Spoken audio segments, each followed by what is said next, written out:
All right. Good morning, good afternoon, good evening, or whatever time of the day it is.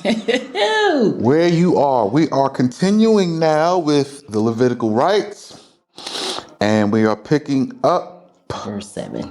in verse chapter 9 of the book of Levi and verse 7. Okay? So in verse 6, Moses says, "This is the thing which you must do. Put away the imagination of evil from your hearts, and there will speedily, at once, be revealed to you the glory of the Shekinah of Yah." So if you don't purify your hearts from the evil imaginations, and you say, what evil imaginations? It's all of them. Yes. Literally, it's all of them. So if you believe the world is one way, it's not. If you believe what they show you on television, the world is really not like that. Okay? Turn off the television, and you're going to have to accept this instruction. You're going to have to come and build from the ground up. It's going to require an investment and then a follow through for the work, because your investment will only bring in so much of the raw supplies and materials and prepare for you a place. You then have to come and work in it. So we have to take everything a step at a time and move forward. Everything that you believe up to today has been a lie. Nobody is going to space.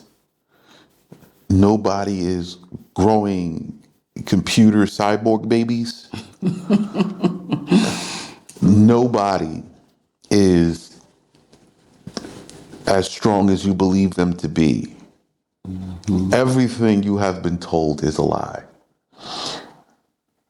You cannot remain where you are. You remaining there, they're actually literally consuming you. They're literally eating you. They're living off of you in every single way. So there is no freedom. There is no democracy. Okay? There is nothing. The world is not working the way you believe it to. Okay? In order for you to see the Shekinah of Yah and to come and enjoy the joy, the peace, and to build your own, you're going to have to accept the truth which I am telling you. Right? I can tell you the truth all the way from Adam till today.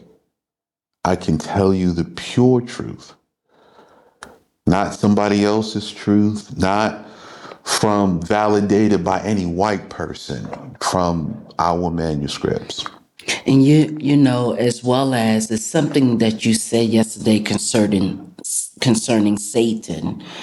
We have to remove from our mind the ideas of what and imaginations that we think about him, because it has been embedded in us that he's a liar. He's not a liar, he's a deceiver, He's but no liar. he's not a liar. So we have to even remove that idea, Nobody can come Yeah. before the face of the Most High and lie.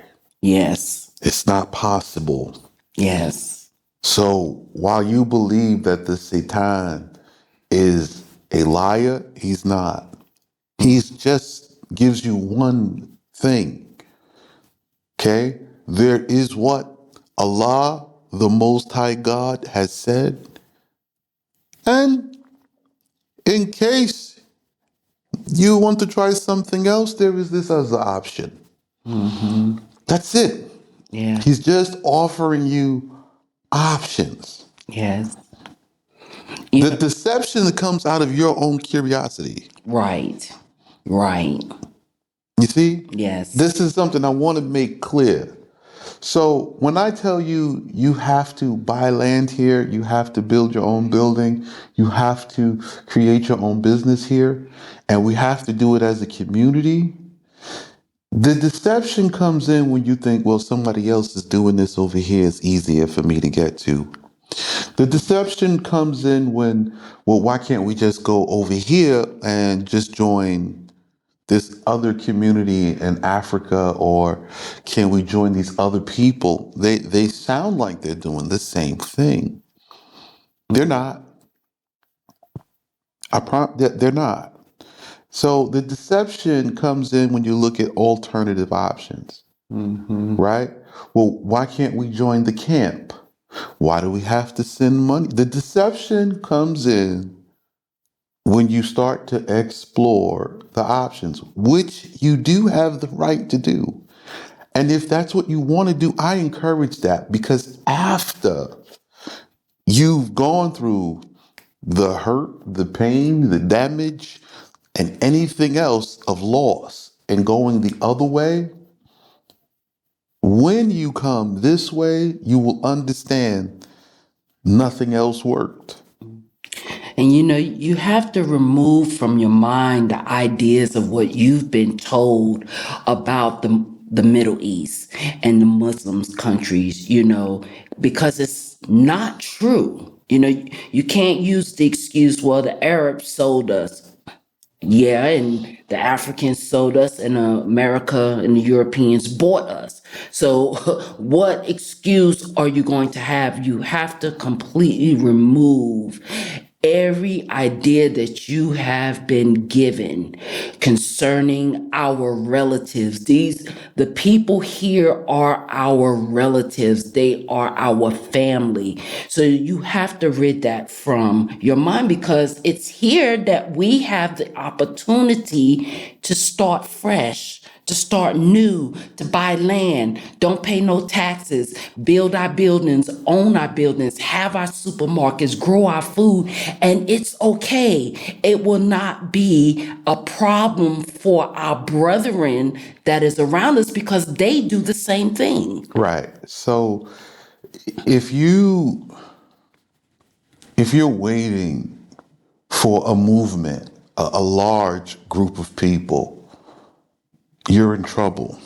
If you're looking for somebody else, you have to be concerned about yourself and your children. You have to. Your enemies are planning for themselves and for their children, their children's children, and their generations down the line. They can care less about any collateral damage. But I am telling you, you have to care about this. Your children are entitled to know their history. They're entitled to know their blood lineage. They're entitled to know the families that they come from. They're entitled to have land here. We have to go and get it for them. If you don't get it for them, then you are at fault. You are at fault as of today for raising your children in a hostile environment. You are at fault, right? You know your daughter is getting ready to face unforeseen mental and emotional trauma growing up in a hostile environment. You know your son is going to experience trauma growing up in a hostile environment. Now, if you want that for your children, great. Let them have it. I'm not one to stop you. But if you want your children to grow up and become queens and kings, to rule over states, there is no other place. I would like to share this. I came here 2 years ago on my own. And honestly, out of my 52 years of life, this has been the best time of my life. emotionally, mentally, as well as physically. My health has improved. My mental state has improved. To be able to walk the streets by myself and not have to look over my shoulder. That peace. Thus, people ask, why did you come here? I came here for peace, to be able to be me, who I am, a daughter of Abraham. And, anyone that's sitting there at home, thinking, well, I can't do this. Yes, you can. You can do this. You just have to make up your mind to be obedient to the instructions to flee. Yah will take care of the rest. And when we say flee, we're not talking about any hasty decisions. No. You have to prepare where you're coming from. You can't expect to get here and do things the way you've been doing them. Yes. Because without establishment, you're not going to be able to survive the long term. Right? If you're coming here and you say, well, I've got my retirement and my pension coming in, okay, that is fantastic. But if your retirement and your pension is to be cut off, how will we as a community support you? We need these businesses. We need to build our buildings. We need to build our own schools. We have to be our own banks. So the money you invest into the community never leaves the community. We compound it on top Yes. of itself. Yes. Everybody investing, this money does not leave. It stays in the community. We are forming an economic black hole so that the money that comes into the community stays in the community. It does not come out. It continually gets reinvested and rebuilt and reestablishes the community, growing and increasing in people, in resources, right? And we continue to grow the quality of person, right? If you're tired of hearing about human trafficking and child molestation, I'm going to tell you right now, what you're going to need to do is build your own community. Yeah, if you're tired of seeing your daughters and your women shaking their tails and exposing their bodies, just imagine having your daughters, especially your fathers, around other women that are virgins, that are modest. You have to consider these things where you are. There's not an example of it. Your sons carrying themselves as being prince, and have to be able to have a mindset to be businesslike and law abiding. You're surrounded by that here within the community of your own, as well as the community of those that are around you. And again, if you cannot accept these laws, Yes. you are more than happy to go where you wish, to be where you want to be, and you can continue to pray for things to change. It won't. That's the reality. It won't, but you are able and capable of doing it. And the truth is, after this conversation, you deserve whatever comes because that is what you built. That is what you waited for. That is what you prayed to see. You deserve it. Yes. You don't want to lose loved ones. You have to create the environment to preserve them. You cannot ask somebody for permission to do it. And you can't make others that are around you to do what you're doing. You can't make them accept it. Let them be at peace. You do what you're supposed to do. That's what's important. That's what's important. So here we go. We are at the point now to where Aaron is getting ready to now take up his role at the altar after Moses had said, put away from you the wicked imaginations. Now, I just dealt with a little bit of the imaginations we have to get rid of, but there's going to be a lot more. As we read, we are going to confront some real hard, controversial issues, and you're not going to agree with it. I promise you, you won't, but it's not for your agreement. It doesn't even require your belief. You can do what you want. Leviticus 9 and verse 7. But when Aaron saw at the corner of the altar the form of the calf, he was afraid to approach to its side. So Aaron, he's scared. Moses brought the young calf, the young bullock. Aaron is now afraid. Right? And Moses therefore said to him, take courage. All right, calm down, man. Be strong. Let's go. Get yourself together.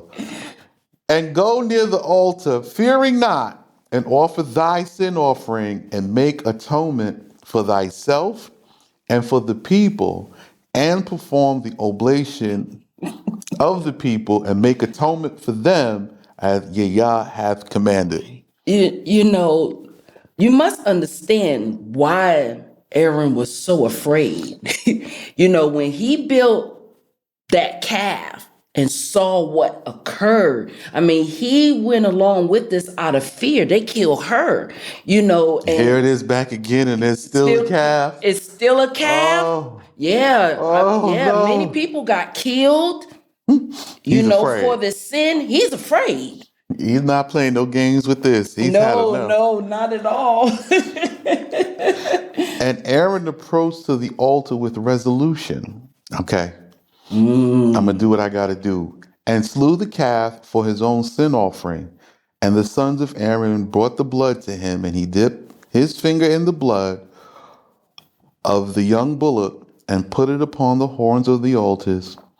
And the rest of the blood he poured out at the foundation of the altar and sanctified it for the making of atonement upon it. And the fat and the kidneys and the caul of the liver of the sin offering he burned at the altar as Yah commanded Moshe.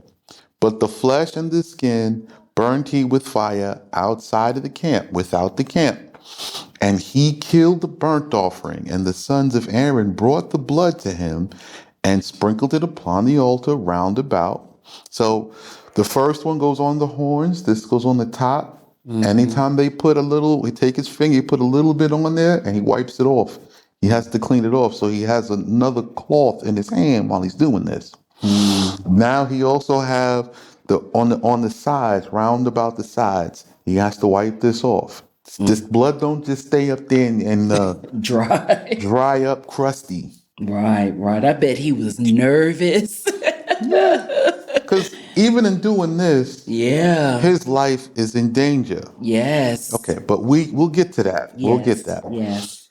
And he killed the burnt offering, and the sons of Aaron brought the blood to him, and he sprinkled on the altar round about, and they brought the burnt offering to him by its divisions, and the head, and he at the head, and he burned them upon the altar, and he washed the inwards and the fat, and burnt the burnt offerings at the altar, and the oblation of the people. He took the goat for the people's sins and killed it, and made atonement with the blood of the goat, as he had made atonement with the blood of the calf of the sin offering for himself, which he had offered before. So it's compounding the offering, saying, yes, this is a goat, but he does it the same way he did the bullock. Yes, this was a young cow, and he did it this way according to the oblation. So, and they brought the burnt offering, and he performed it after the rite of the burnt offering, which he had offered for himself. And they brought the mincha, and he filled his hands therefrom, and took a portion of it, a memorial, and burnt it upon the altar beside the morning sacrifice. And he killed the bullock and the ram and the hallowed oblations, a peace offering, of the people. And the sons of Aaron brought the blood to him, and he sprinkled it upon the altar round about, and the fat of the bullock and of the ram, the tail, and that which covereth the inwards, and the 2 kidneys, and the caul of the liver. And he laid the fat upon the breast, and burned the fat upon the altar. But the breast and the right shoulder Aaron uplifted, an elevation before Yahweh, as Yahweh commanded Moshe. And Aaron stretched out his hand toward the people and blessed them, and came down from the altar with joy after he had finished to perform the sin offering and the burnt offering and the hallowed oblation. Wow, with joy. So this is why. So the altar is. I know you guys have an idea about what you think is going on, but the altar is. It have a platform roundabout. So the fire and the coals, you can actually walk around. So while he's standing up top, the people can see him. Right? It has a slope on the side. He walking around the slope. The people can see him, what he's doing. It's in the sight of the people. All right. So when he stretched out his hand and he blesses them and came down, and after he finished to perform the sin offering and the burnt offering and the hallowed oblation, but when after the oblation had been performed, the Shekinah did not reveal itself, Aaron was ashamed. And he said to Moshe, it may be that the word of Yahweh have no pleasure in the work of my hands. So now Aaron is consecrated, but the Shekinah has not shown up. The sign has not appeared. Then Moses and Aaron went into the tabernacle of ordinance and prayed for the people of the house of Israel, and came forth and blessed the people together and said, may the word of Yahweh receive your oblations with favor and remit and forgive your sins.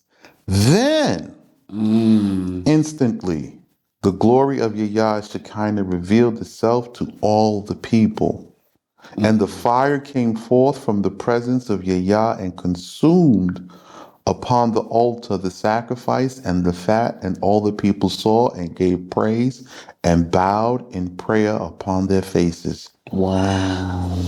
Okay, so this tells you now there's a requirement now. Both the kingship and the priesthood, the high priest together, 2 separate people, must be present. You cannot have one and you cannot have just the other. Okay? Yes. They must both be present. So, and this is like the first time the Levites are actually being installed from the golden calf, right? So the only one sanctified at this time is Moses. And they know what the glory of the Shekinah looked like when Moses does it by himself, right? Yes. But now Aaron needs atonement. The people need atonement. They have to get all this atonement done. And Aaron is doing his job as it says. And they were like, okay, good, you did it. All right, now go back in here and play with Moses, right? Together. And now we have the Shekinah showing itself. Okay? But the sons of Aaron, Nadab and Abihu, took each man his censer and put fire therein and laid sweet incense upon it and offered it before Yahweh, strange fire from under the hearth pot, which had not been commanded. All right, so we're going to take a look at this strange fire. Okay? And the flame came out from before Yahweh with anger and divided itself into 4 streams and penetrated their nostrils and burned their souls without destroying their bodies, and they died before Yahweh. Okay? I'm going to be back and we're going to finish this story. Give me 1 second.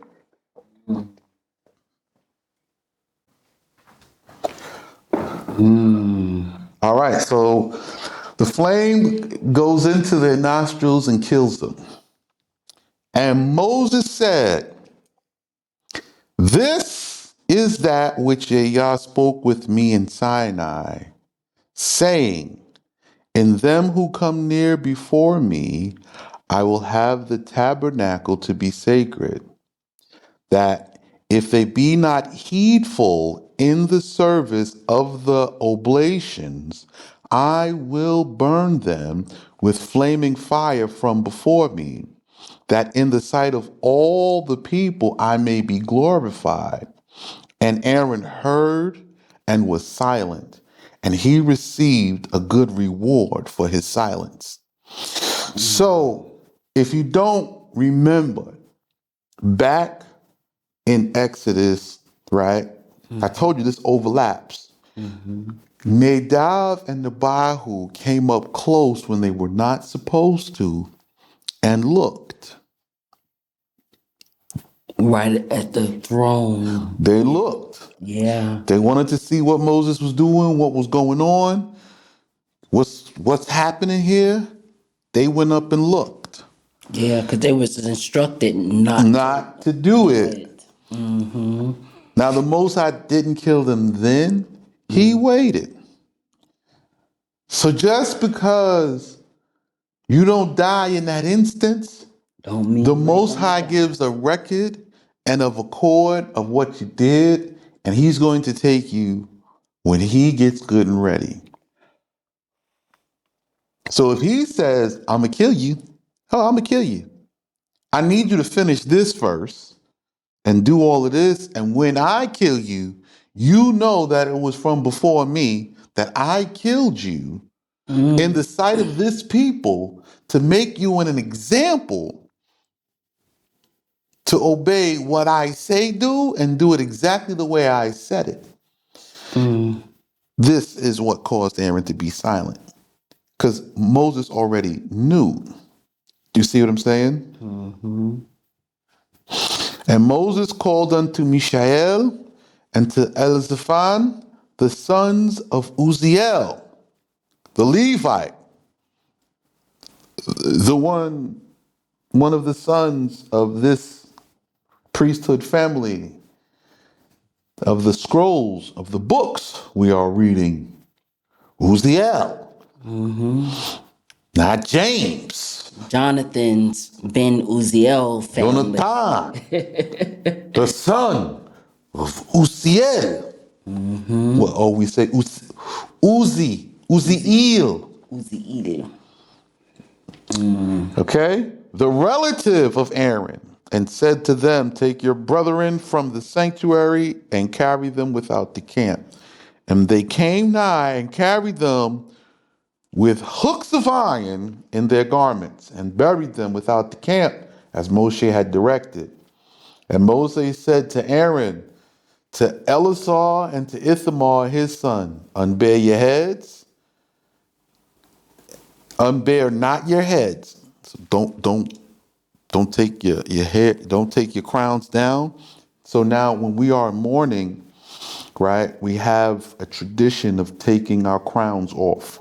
Okay. Okay, so don't do that, right? So if I'm mourning, say a family member is passed, it's close to me, for 40 days, I will not wear my crown. I take my crown down. Okay? And neither rend your garments, lest you die by the burning fire, and there be wrath upon all the congregation. But be silent and justify the judgment upon you. In other words, let it be. We're not going to mourn. We're going to continue moving because this is justice. Yeah, okay. They did something, they disobeyed, they received the penalty. All right, we're back. So Moses tells them, don't mourn for these people. Justice has been served. Yes. And to be honest with you, that's really how I feel about this this closing to this chapter in the world, because that's what's happening. It's coming to a close, right? The only thing I can do is everything I can to take the people who's with me so that we can survive for the next chapter, because they're absolutely planning your extermination. I'm gonna tell you, there's no lie doubt about it, and you're sitting there waiting, and because you don't know what an extermination event looks like. Correct. You think they just come and gun everybody down and there's going to be a great big fight. No, no, no. Nobody fight wars like that. It's fought with famine, disease, right? There's some fighting, but fighting is like nobody fight a war with fighting. I'd rather cut off famine and let you starve to death. If I can control your coming and your going, they got lockdowns coming up again. I Oh, yeah. promise. Yeah. You're going to get all of this. So if you accept this, you deserve it. And I'm fine with that. I'm going to be silent about it because you had the opportunity to take what little money you had as a collective and build a new collective society. And you may or may not decide to do so. Right? If you think you can just, well, I'll move there and I'll just get a job when I get there. Hey, man, this is a whole new country. They're going to be taking care of who they already know. You don't Yeah. got the hookup over here. You have to create it for yourself. But, I'm just talking. A lot of people going to see, what I'm saying, in the long run, what's going to be. So we'll see you all tomorrow, one step at a time, one day at a time. One step, one step. One